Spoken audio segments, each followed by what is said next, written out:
Babalik ngayong araw yung investigasyon po ng Senado sa Blue Ribbon po, kaugnay nga po dito sa korupsyon, manumalyang flood control project. Meron pa ba kayong inaasahan na magandang maidudulot na matutukoy na natin kung sino yung mga korap na maaring mapanagot po, attorney? Nasaan na? Nasaan na si Martin Luther King Romualdez? Kung talagang seryoso si Senator Ping dyan, na yung reputasyon niya as an independent senator, ngayon kasi yung reputasyon na sinipe, wala na eh. Ang mga tao nagsasabi si Senator Ping ay pro-BBM na eh. Pero kung gusto niya na talagang mapatunayan na ang Senate Blue Ribbon Committee ay it has balls. Dapat tawagin niya rin si Martin Romualdez at si Sandro. Para matanong naman siya ng mga senador na hindi kakampi ni BBM. Kasi yung ICI, tingnan nyo nangyari. Matagal ko na sinabi, inutil yan. Kasi lahat naman ang gawa ni Bongbong Marcos, hindi niya yan gagawin kung wala siyang instruction na isalba na wag idama yung anak niya at saka yung pinsan niya. So, ano nangyari? Nagsiresign na yung lahat ng mga ICI dyan. Kasi after Sandro answered questions there, parang sabi nga ni former Secretary Singson, hindi inasahan ni Sandro na ganun pala kadetalye yung mga tanong sa kanya. Nung ganun nakadetalye yung mga tanong sa kanya, nag-invoke na siya ng kanyang request or right na executive session, hindi na open to the public. Isa pa to eh. Like father, like son itong Sandro na to kay BBM eh. Talagang tingnan mo kung makaasta, alam mo kung sinong marunong. Pati ako hangkaton niya pa ako basa ko no magdebate sa konstitusyon. Kagamay-gamay nga tao, bro. Perte katikalon. Ayan, yung Senate Blue Ribbon Committee na yan, bibilib lang kami sa iyo, Senator Ping Lacson, kung ipatawag mo, i-require mo under pain of contempt si Martin Luther King Romualdez at si Sandro. Kasi hindi ako naniniwala. Nagawa lang yun ni Saldico na hindi utos ni Romualdez. Lahat ng gawa ni Saldico as appropriations chair, utos ni Martin Luther King Romualdez. Yan ang talagang totoong makapal. Kasi meron pa siyang mga media propaganda ngayon na ang pera daw ng taong bayan na hindi dapat ibulsa. So, excuse me, asawa mo si Yeda Romualdez, ginawa mong chair ng accounts ng speaker ka. Ano ba ibig sabihin nun? Kuntsaba kayo. Grabe kayo, walang hiya-hiya na kayo. At si Yeda Romualdez, pang 4th term niya na yan. 3 terms as district congresswoman, nag-4th term as tingog party list. Sa Constitution, di ba, sinabi ni Justice Carpio, Constitution does not distinguish kung party list ka o district representative, 3 terms lang. Ito namang si Comelec Chair Garcia, parang hindi namang veteranong election lawyer. Nung nangyari sa'yo, Chairman Garcia, nung nag-appear ka dyan sa division ko, tino mo abogado. Galing-galing mo pang pag-argue. Pag na-corner na kita sa argumento, inaamin mo naman, di ba? Tapos ngayon, alam mo na may constitutional prohibition sa 4th term. Pinokle mo pa. Inalaw mo pa yung substitution ni Yeda Romualdez after a wholesale na resignation. Rowena Guanzon pala hindi pwedeng mag-substitute dahil nag-resign yung mga nominees. Pero si Yeda Romualdez pwede pala.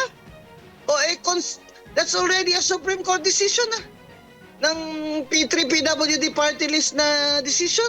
That should have been already the established guideline na walang wholesale na resignation ng nominees bilang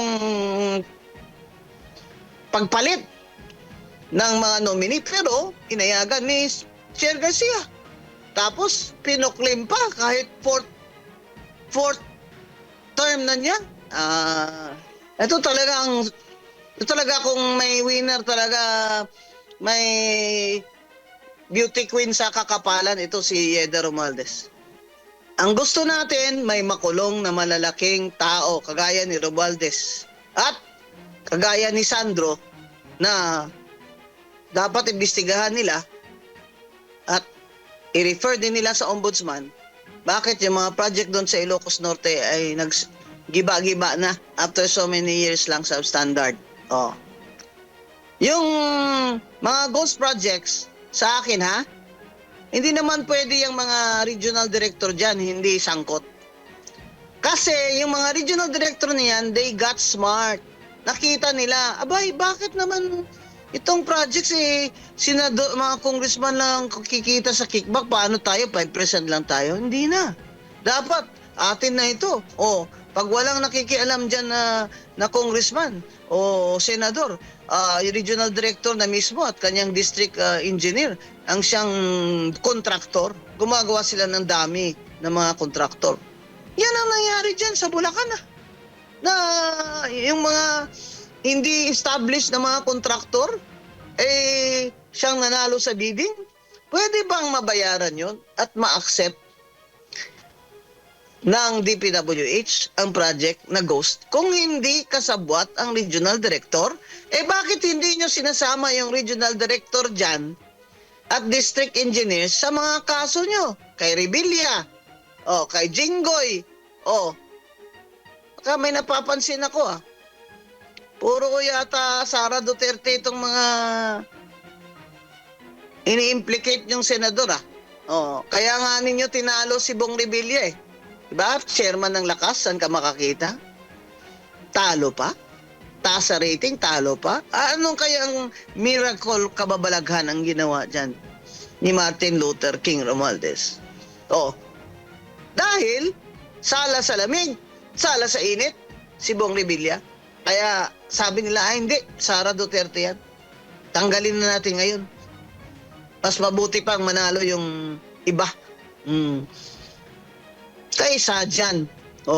Kasi iyan ang pinakamalaking tao na gusto kong makulong, makitang makulong yan si Romualdez. Yung si BBM naman, talagang hindi ka naman talaga makukulong dito kahit tumanggap ka, sabi ni Saldico, ng 25 billion na kickback Kasi ikaw presidente. Sige, hintayin namin na hindi ka na presidente.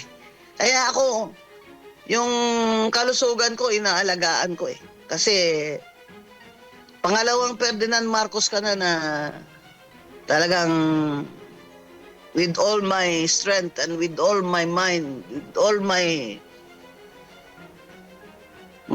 my passion, talagang kinakalaban ko to yung Ferdinand Marcos.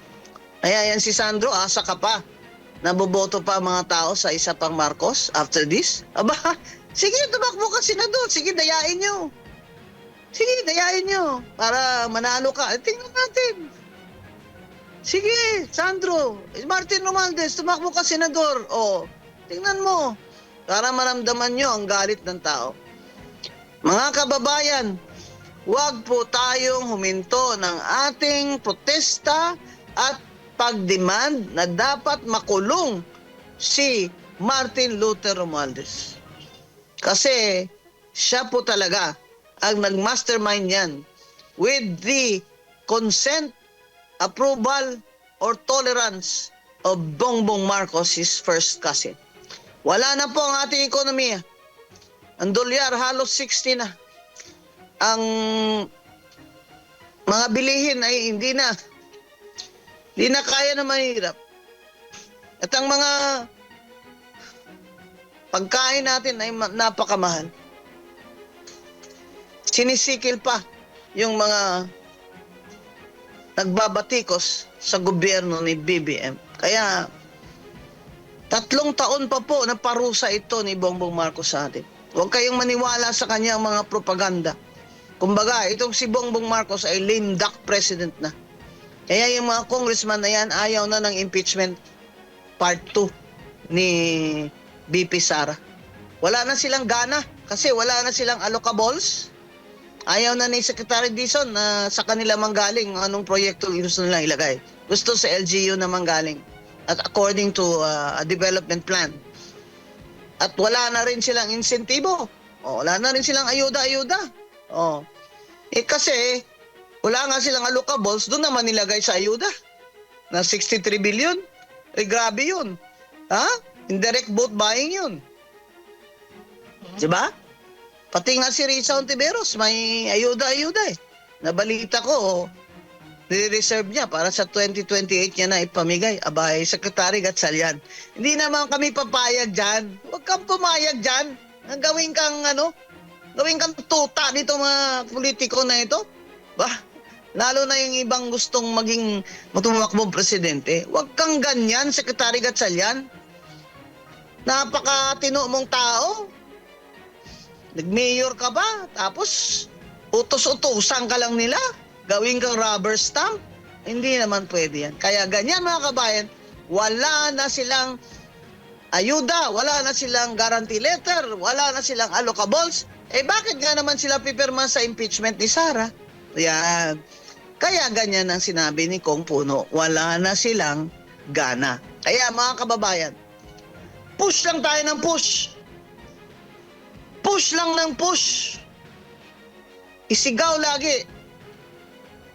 Itigil ang korupsyon sa administrasyon ni BBM Marcos Jr. Dahil ito ang salot sa ating ekonomiya.